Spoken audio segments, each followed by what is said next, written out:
Hi, I'm Tom Botts. A couple of months ago, we did a video interview with our new pastor here at OLM, Father Demetrio. A lot of you saw that video and seemed to like it, so we're going to do another one. We're here with our associate pastor, Father Philip Vanderlyn.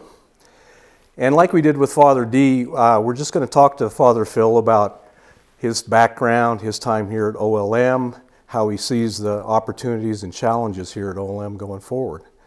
So thanks for agreeing to do this, Father Phil. Tom, it's good to be with you. So my first question is, Vanderlyn is a Dutch name, and I lived in Holland for about 6 years, so I've got a soft spot for Dutch people. So tell us a little bit about your Dutch heritage.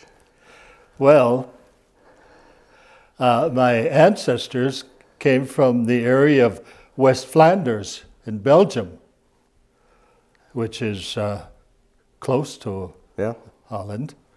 And they came over in 1871.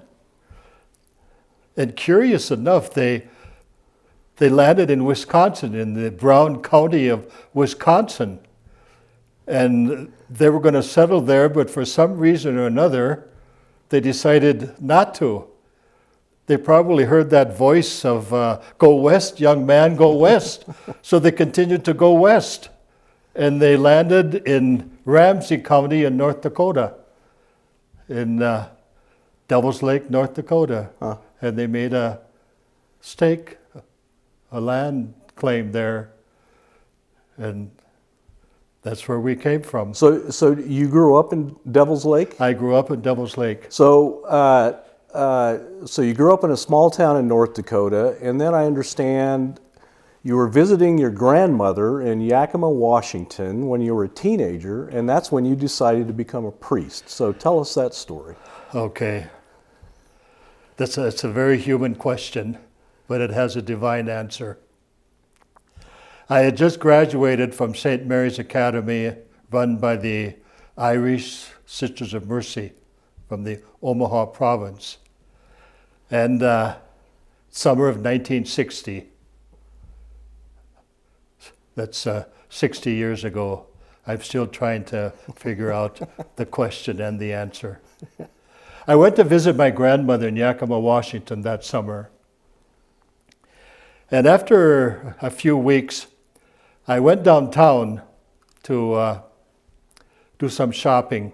And on the way back, I passed a church.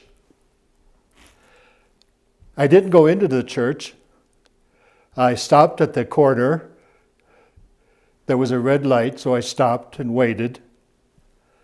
And when it turned green, I didn't cross the street. Something I didn't have. I heard no voices. I felt nothing. I just didn't move. So I turned around and went back, and I walked up the stairs of the church. I went into the church, St. Joseph Church in Yakima, Washington, which is the same name of the church in my hometown of Devil's Lake. I went into the church. I don't remember how long I was in that church. I don't remember what I said or what I thought. It was just a very calm, very nothing moment. But I was in church. So afterwards, instead of going back and crossing the street, I went next door, what I thought was the rectory. I knocked on the door. I still remember. The priest opened the door. I didn't even introduce myself. He opened the door and looked at me, and I looked at him, and I said, I think I want to be a priest. He invited me in, and we sat down. I don't know how long we were sitting there. But at the end of the conversation, he said, well, I think you should go back to your hometown, go to your pastor, and start from there. Well, a 17-year-old young man is going to accept that kind of advice. So I left and I crossed the street. And I think I ran home to my grandmother's house. I was so excited. And I told her, she was a Lutheran. How would I explain this to her? I told her I was going back home. And I said, I think I'm going to go into the seminary and study to be a priest. So I got in the train and went back from Yakima to Devil's Lake. What did your grandmother say when you told her that? I don't remember. I have no idea. Nothing comes to my mind. Oh? But you went back to Devil's Lake and talked to the priest there. Yes. Yeah. And there were 3 priests at that time, and they were Benedictines. So that somewhat explains the Benedictine order. Yeah. That parish had been with the Benedictines since the turn of the century. Well, I was going to ask you about that because you studied in a lot of different places like North Dakota and Minnesota, Indiana, Columbia, but you decided to become a Benedictine. So what? Well, after I started the Benedictines, I went to all those places. Yeah.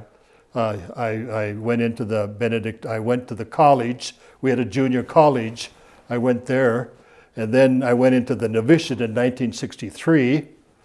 And then I made my first vows as a Benedictine in 1964. And then from 64 to 66, I went to St. John's University in Collegeville, Minnesota, to study philosophy.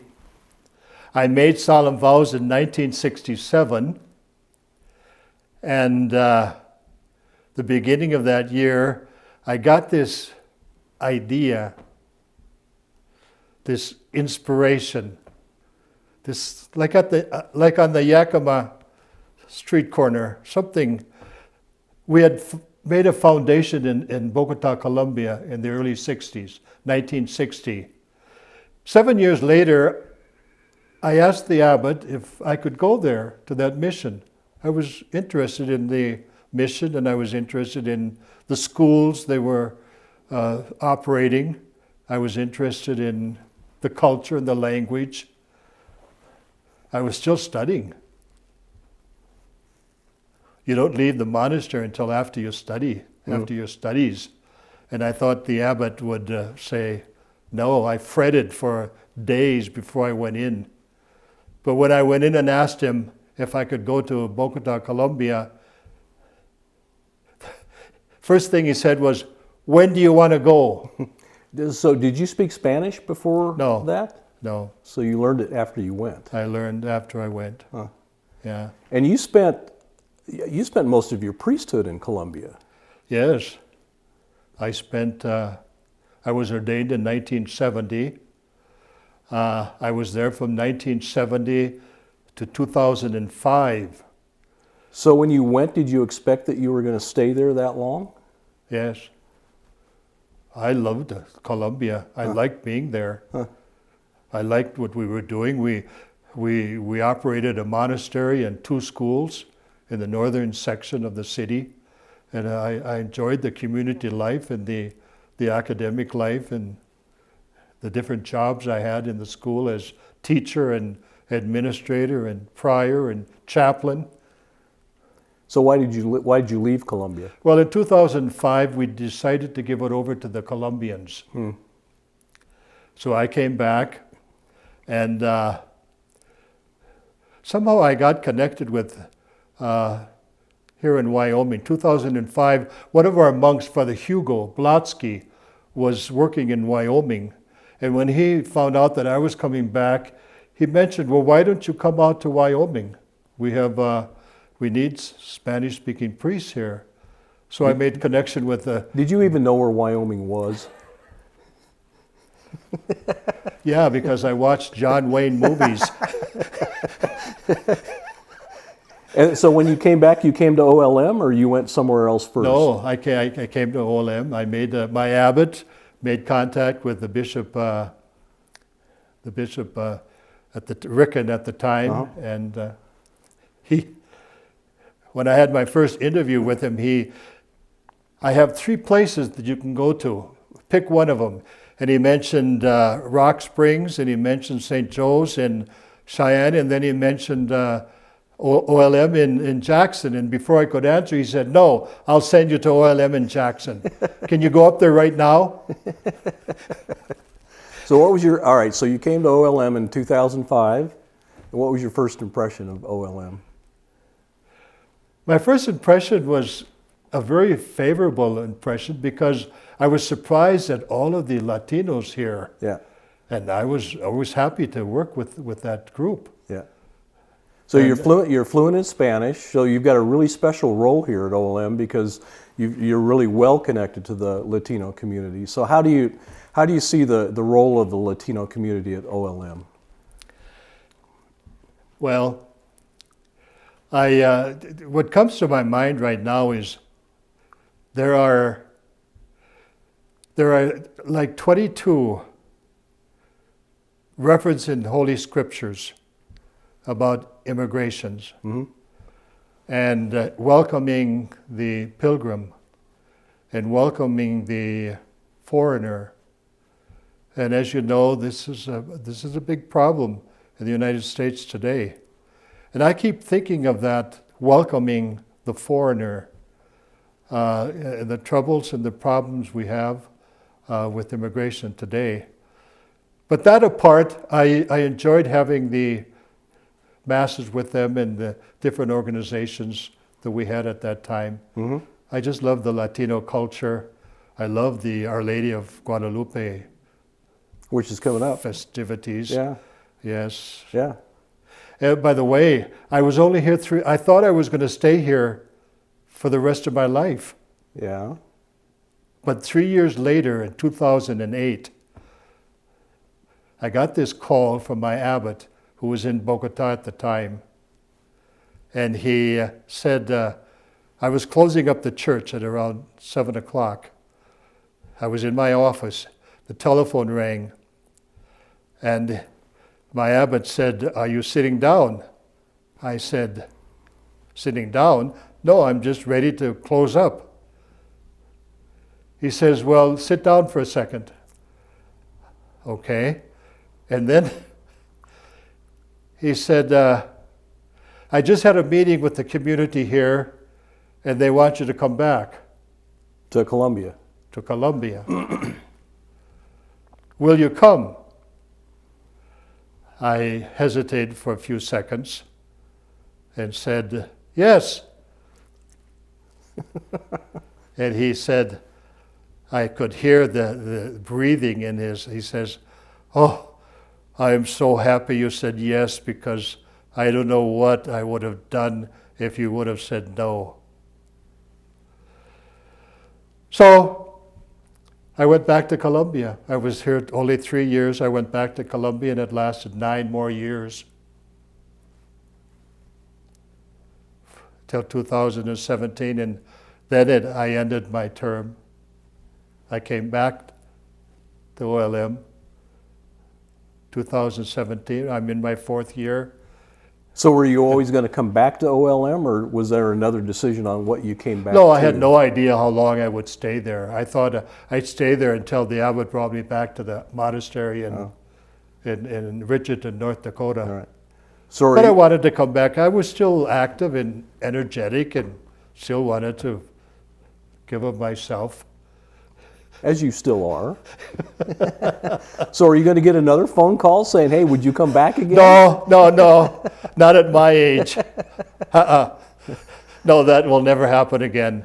So my last question really is around what's going on here at OLM. So, with the COVID-19 pandemic, parishes across the state, across the country, everywhere are really struggling with low mass attendance and low collections, people concerned even about, kind of coming to church. So how do you see the challenge that we're in right now, and how do you see the future for OLM?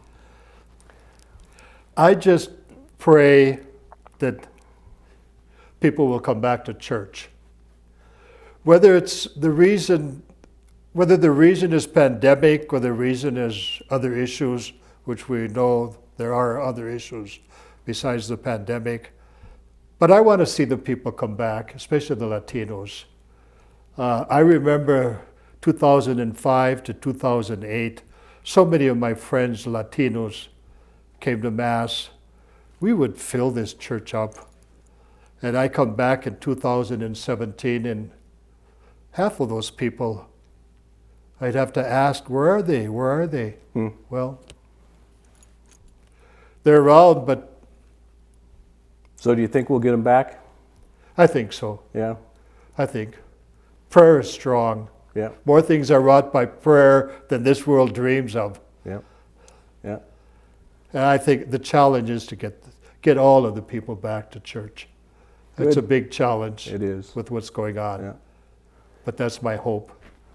Well, listen, Father Phil, I appreciate you letting me grill you for a little bit. You've got a fascinating background, and it's really, you bring a lot to this parish, and I really appreciate you giving us the opportunity to get to know you a little bit better. Well, thank you. I hope I stay healthy, and in fact, at every Mass I say, I add the word health because I think it's important.